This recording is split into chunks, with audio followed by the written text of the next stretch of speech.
Olá, tudo bem com vocês? Sejam bem-vindos a mais uma aula do professor Maurício. Não esqueça de se inscrever no meu canal no YouTube ou dar aquela curtida, ou então me acompanhar no Instagram, tá bom, gente? Bom, na aula de hoje a gente vai falar sobre a Ásia.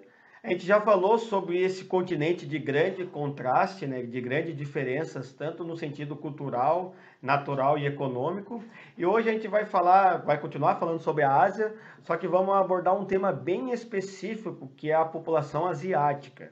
Sobretudo na Ásia, onde concentra mais da metade da população mundial. Por isso que é importante falar sobre esse conteúdo, tá bom, gente? Espero que vocês possam acompanhar e vamos dar sequência, certo?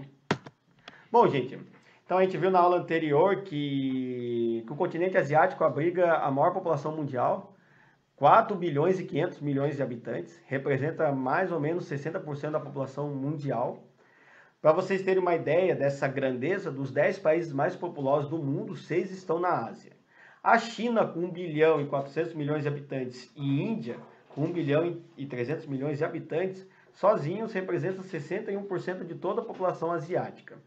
Apesar dessa enorme quantidade de habitantes, essa distribuição da população é bastante desigual. Bom, a gente viu nos vídeos anteriores sobre a Ásia que a Ásia apresenta grande variedade de paisagem. Nessa grande variedade a gente tem áreas de clima quente, áreas montanhosas, áreas mais baixas, áreas de clima frio, desértico, e isso reflete também na distribuição da população. Por exemplo, nas áreas próximas aos desertos, montanhas e também geleiras, que é o caso da Sibéria, a densidade demográfica, para quem não sabe, é que é aquela população dividida pela área territorial, por exemplo, não chega nem a 1 habitante por quilômetro quadrado. Em outras partes, como as planícies litorâneas e planícies de rios, essa densidade demográfica ultrapassa 200 habitantes por quilômetro quadrado.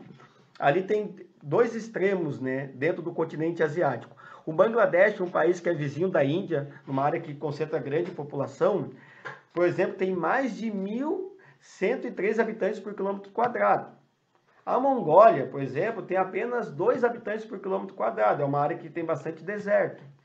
Então é importante falar sobre isso.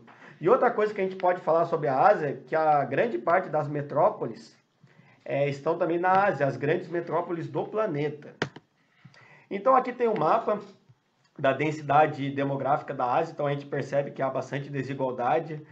Por exemplo, as áreas do Oriente Médio, onde há deserto, é bem vazia. Essa área aqui que é bastante montanhosa, e também na Mongólia e também na Sibéria. Em compensação, essa área aqui, no leste asiático, sobretudo, e no sudeste, é uma área que concentra grande densidade populacional.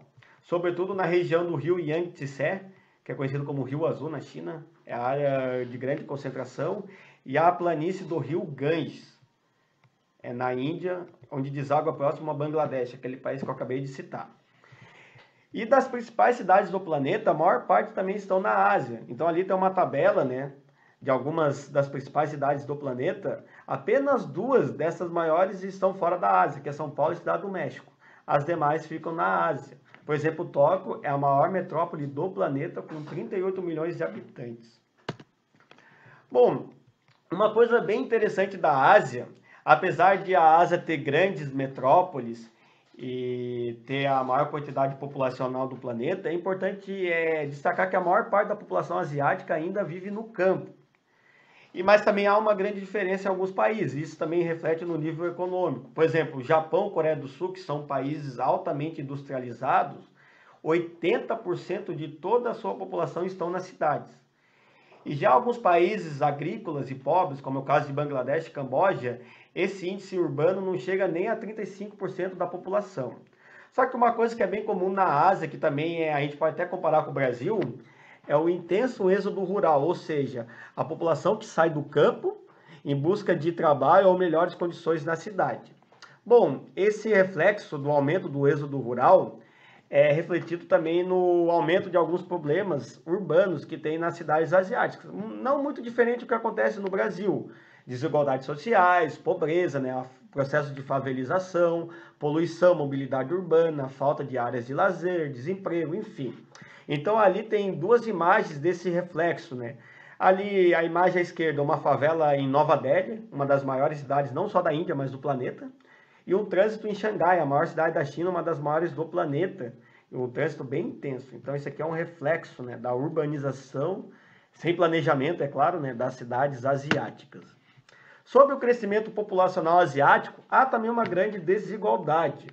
O Japão é um país muito conhecido por ter uma grande população idosa. Isso até se refletiu há um tempo atrás sobre a reforma da Previdência. O Japão também passou por esse processo, parecido com os países europeus também, né? Baixa taxa de crescimento, baixa taxa de natalidade, de filhos por casal e um aumento muito grande de idosos, né? E falta de reposição de mão de obra, né? Então, por exemplo, o crescimento demográfico, que é a taxa de natalidade e a taxa de mortalidade, que é esse resultado, não chega nem a 1%. E no Oriente Médio, por exemplo, essas taxas estão acima de 2%. É importante destacar que no Oriente Médio são países de tradições onde é muito comum, por exemplo, os maridos poderem escolherem pelo menos até 4 mulheres. E é tradição também os casais terem bastante filhos nesses países, né? Gente, não é preconceito, são dados que acontecem, viu, gente? Não tem nada...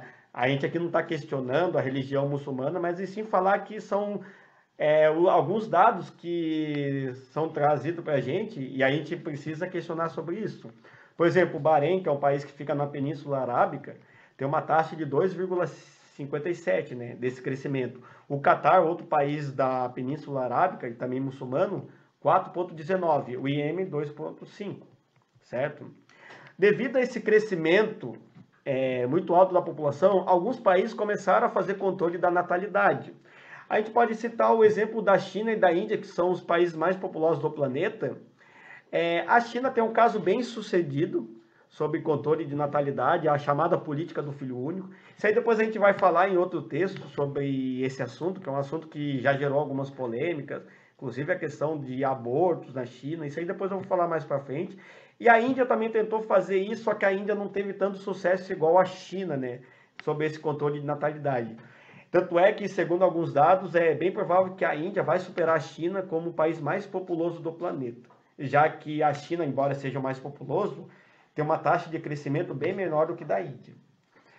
Bom, falando sobre população, a gente não pode deixar de falar da elevada quantidade de etnias e culturas diversas que tem no continente asiático. Isso é refletido na religião. Por exemplo, a Ásia abriga as 3 grandes religiões monoteístas, né? Cristianismo, judaísmo e islamismo, as 3 no Oriente Médio. Outras religiões importantes como o budismo e o hinduísmo também surgiu no continente asiático. Isso se reflete também na gastronomia, né? E também nos costumes. Porém, é importante a gente salientar, né, que essa variedade cultural nem sempre foi harmoniosa. Não é à toa que a Ásia a gente encontra vários conflitos de caráter religioso e étnico, sobretudo no Oriente Médio. Isso aí depois a gente vai falar nos próximos vídeos, mas infelizmente é o que acontece. Tem um lado bom, né, dessa variedade, que é na cultura, na gastronomia, e tem esse lado que infelizmente ocorre, né, que são os conflitos. Isso aí a gente vai ver mais adiante nos próximos vídeos, tá bom? Aqui tem um retrato, né, da grande variedade de etnias que tem no continente asiático, né? Por exemplo, população de origem mongol, população árabe, população indiana, são cada um com suas características, né, fenótipos bem diferentes. Então essa variedade é bem interessante do continente asiático, tá bom, gente? Bom, vou parar por aqui. Espero que vocês tenham gostado da aula. Não esqueça de dar aquela curtida.